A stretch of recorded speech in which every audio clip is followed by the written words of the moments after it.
Magandang umaga mga ka-Danabels. Eto na naman may pakong vlog si Danabels. May dumating nga parang parcel dito sa amin. Di ko alam kung ano to nung una. Ayan, ginupit na namin. Tapos, yan, tinatanggal na ni Dana yung palot. Ano kaya alam mo nito mahaba eh? Ayun, yung nakikita na namin.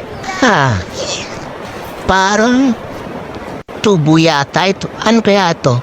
Bili yata ni Mami ito sa TikTok or Shopee eh. Ang panggagamitan nito. Oh. Parang lagayan ng kurtina, ano? Ano, Dana? Sige saan natin lalagay yan? Sige na susukatin natin to. Oh. Baka pamalo sa'yo to, Dana. Ano na? Sige. Susukatin natin sa kwarto. Parang lagayan natin ng kurtina to eh. Ikot-ikot pa. Ayan na.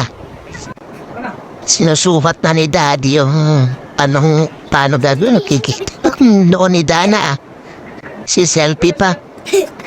Si Daddy. Sige niya kung anong gagawin. Pinipihit pa rin. Na-adjust ba yan? Ganyan pala yan. Parang lagay ng kortina rin itatakip yan sa kwarto. Nahuhulog. Ayaw ma-adjust. Hindi alamatan ni Daddy yan. Paano gawin binababa. Natatanggal. Nahihirapan yata si Daddy. Paano kaya yan, Daddy? Ayaw ma-adjust.